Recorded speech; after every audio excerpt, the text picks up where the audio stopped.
Welcome to the Chosen Few, where today we will be looking at a story from one of the coastal command bases during Adlertag. We've been told their story 1,000 times. The chivalry in the clouds, the roar of the Merlin engine, the grace of the Spitfire. But history has a habit of looking upward and forgetting what was left on the ground. Today, we aren't looking at the dogfights. We are looking at the targets.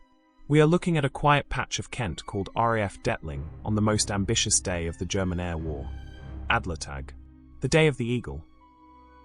Before we begin, I want you to do something. Look at the numbers on your screen. Pick one, between 1 and 100. Write it in the comments or keep it in your head. That number is you. By the end of this story, we will reveal the casualty rates of the Detling raid. Whether you survive the day, or whether your story ends in the crater of a bomb, depends entirely on the math of war. Choose wisely. This is the story of the stationary targets. Above the glittering expanse of the English Channel, Hauptmann Walter Rubbensdorfer looked out from the cockpit of his Messerschmitt Bf 110. He was the leader of Bungsgruppe 210, the elite of the elite. His mission today wasn't just to fly, it was to perform surgery. High Command had promised that today, August 13th, would be the day the RAF was broken. They called it Adlertag. Intelligence had been clear. Destroy the fighter airfields. Blind the radar. Command the skies. Rubbensdorfer's charts pointed him toward a specific coordinate in Kent. To the German observers, the airfield below looked like a hornet's nest of British defiance.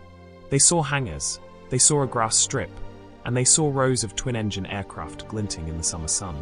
To a German pilot at 10,000 feet, those planes looked like a threat to the Reich. They looked like the machines that had been harrying their bombers for weeks. They were wrong. The planes below weren't Hurricanes or Spitfires. They were Avro Ansons, affectionately known by the British as Faithful Annies. They were slow, lumbering maritime patrol planes. Their job wasn't to fight Messerschmitts. It was to look for submarines and rescue downed pilots. But in the fog of war, the eagle doesn't always check the breed of its prey. Rubbensdorfer signaled his wingmen. The dive was about to begin. On the ground at RAF Detling, the heat of the afternoon was heavy. For the 900 men and women on base, it felt like just another Tuesday in a long, tense summer.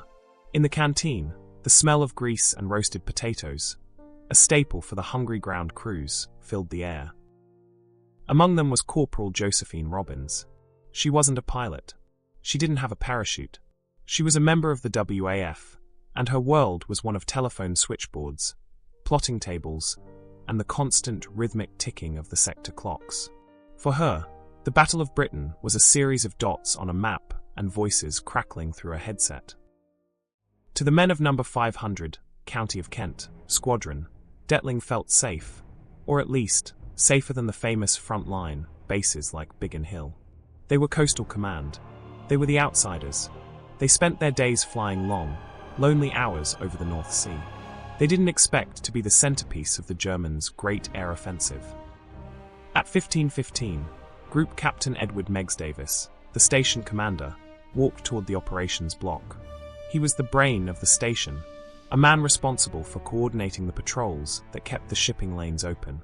He entered the reinforced building, passing WAAFs who were settling into their shift.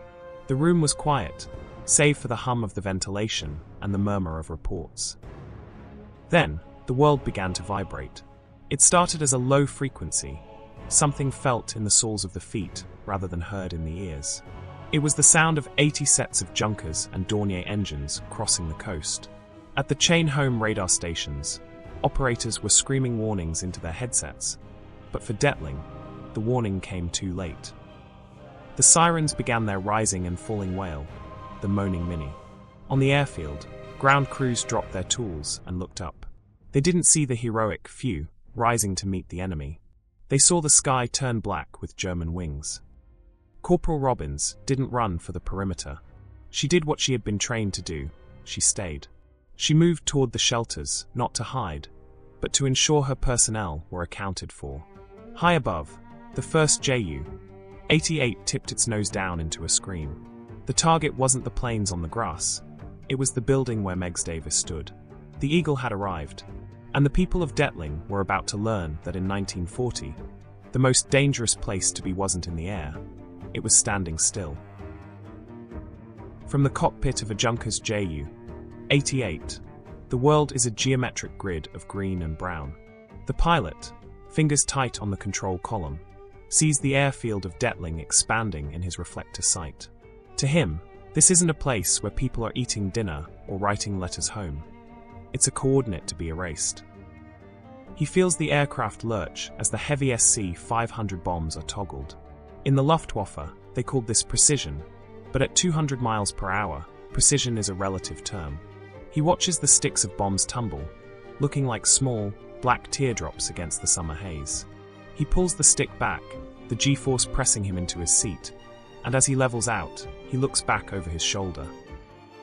A garden of fire is blooming on the Kentish turf. He sees the hangars erupt in orange blossoms and the fighter planes, which he doesn't realize are slow-moving Ansons, shattered like toys. He keys his radio, reporting a successful strike on a primary fighter nest. He has no idea he has just bombed a maritime station. He has no idea he has just killed a man who wasn't even his enemy. On the ground, the sound of the bombs was not a bang. It was a physical weight. It was a pressure wave that sucked the air out of the lungs before the noise even registered. In the operations block, Group Captain Edward Meigs Davis was looking at a map when the first 500 kilograms bomb struck the roof. The building was designed to withstand near misses, but a direct hit from a Ju-88 was never in the blueprints. In a heartbeat, the brain of Detling ceased to function. The ceiling collapsed in a rain of reinforced concrete and jagged steel. Meigs Davis, the man responsible for every soul on the base, was killed instantly. The room, once filled with the efficient hum of the RAF's data machine, was suddenly a tomb of dust and silence. Outside, the chaos was visceral. This was the tea break raid. Because the sirens had given so little warning, many ground crew were caught in the transition between shifts. The 67 people who would lose their lives that day weren't all at their posts. Some were simply in the wrong hallway at the wrong second. Among the smoke and the whistling of falling shrapnel, Corporal Josephine Robins found herself pushed to the limit of human endurance. She had made it to a dugout shelter, a trench reinforced with timber and sandbags, when a bomb landed close enough to cave in the entrance. Inside, the world turned pitch black. The air was thick with the smell of cordite and pulverized chalk. People think of courage as a loud, cinematic thing. For Robins, it was quiet. It was the decision not to scream. As the earth settled around her, she heard the moans of the injured. The dugout was a death trap, filled with toxic fumes from the explosions. Most people's instinct would be to claw their way out, to find air, to find light. But Robins stayed. She began to move through the dark, feeling for pulses, her hands slick with blood that wasn't her own. She found a group of wounded airmen and WAAFs, trapped and terrified. With the secondary wave of Stukas still screaming overhead, she began to administer first aid. She didn't have a medical theater. She had a field kit and the glow of a few flashlights. She stayed in that collapsing hole for what felt like hours, refusing to leave until a rescue party could reach them. Her stationary nature, her refusal to move from her post, saved lives that the Luftwaffe had already marked as casualties. On the airfield, the faithful Annies were being incinerated. 22 aircraft were burning on the grass, their fabric skins melting away to reveal skeletal wooden frames. Ground crews ran into the inferno, trying to push undamaged planes away from the fires, their uniforms catching sparks. It was a scene of total devastation. By the time the last German engine faded toward the coast, RAF Detling was a graveyard. The hangars were skeletons. The ops room was a crater, and 67 people, fathers, sons, and the young women of the WAAF, lay dead across the site. The Luftwaffe flew home, thinking they had won a great victory over fighter command. They didn't realize they had spent their best pilots and their heaviest bombs to destroy a coastal patrol station and a mess hall. But for the survivors, the statistics didn't matter. Only the names did. And as the dust began to settle, the tally of the chosen few began. As the sun began to set over the airfields of northern France, the crews of Bangskrupp 210 and STG-1 were debriefing. The atmosphere was electric. Intelligence officers scribbled notes as pilots described the annihilation of RAF Detling. They reported the hangars in ruins, the operations block leveled, and dozens of fighters destroyed on the grass. In their minds, the back of the RAF in Kent had been broken. The German propaganda machine didn't wait. By the next morning, Nazi radio was broadcasting the death of the British air defence. They had done their job. They had struck the heart of the few. But as the pilots toasted their success with schnapps, they were celebrating a phantom. They had used their most precise weapons to strike a base that had no impact on the fighter screen protecting London. The Spitfires they thought they had burned were, at that very moment, being refueled at nearby Biggin Hill and Mounston, untouched and ready for the next dawn. The aftermath on the ground in Kent, the victory, felt very different. The smoke from the burning Avro Ansons hung like a funeral shroud over the airfield. The faithful Annies were now nothing but charred skeletons and molten aluminum. But the RAF was a machine designed to survive its own destruction. While the Luftwaffe was celebrating, the survivors at Detling were already digging. Teams worked through the night to pull bodies from the wreckage of the operations block. They found Group Captain Meigs Davis under the rubble of his own command. They found young WAAFs who had died with their headsets still on. Corporal Josephine Robins emerged from the dust of the dugout, her uniform ruined, her hands raw. For her, the battle wasn't over when the planes left. It was just beginning. She stayed on the base, helping to reorganize the shattered remnants of the station. For her coolness and courage, she would soon become one of the very few women to wear the military medal. By the next day, a mobile operations room, essentially a truck with a radio and a map, was rolled onto the edge of the airfield. The ghost of Detling was back on the air. The Germans had killed 67 people and destroyed 22 planes, but they hadn't stopped a single patrol. The maritime eyes of Britain were still open. However, the cost was personal. The 67 dead weren't just numbers, they were the county of Kent's own. Local families in the surrounding villages would spend the next week burying the men and women who had died in a raid that, strategically, was a mistake. They were the chosen few of a different sort, chosen by fate to be in the wrong place at a time when German intelligence was at its worst.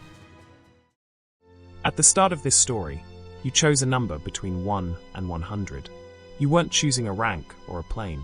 You were choosing a spot on the grass, a seat in the canteen, or a headset in the ops room at RAF Detling. War doesn't kill in straight lines. It strikes in chaos. It hits the man to your left and spares the woman to your right for no reason other than an inch of steel or a second of timing. Let's see if your number was called. The following numbers represent those killed in action. If your number is here, your story ended in the smoke of Adlertag. 4, 21, 44, 58, 72, 89, 93. These numbers represent the wounded. If you see your number now, you survived the blast, but you carry the scars of the Detling raid for the rest of your life. 12, 19, 33, 37, 51, 60, 66, 78, 82, 95, 99. If your number is still green, you are a survivor. You are the one who had to dig through the rubble.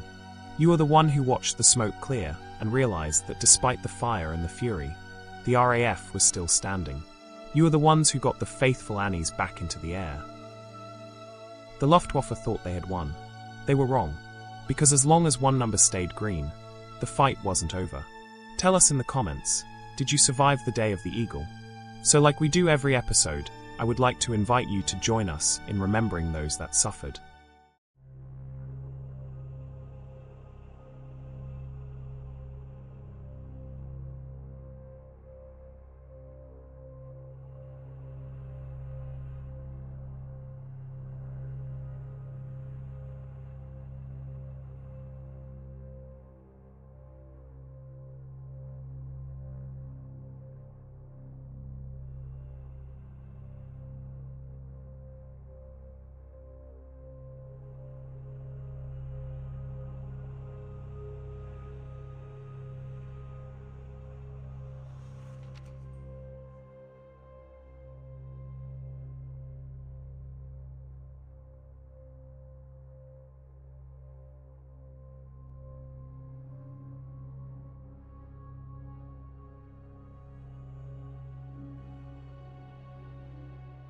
So thank you for joining us, and we hope to see you again next time.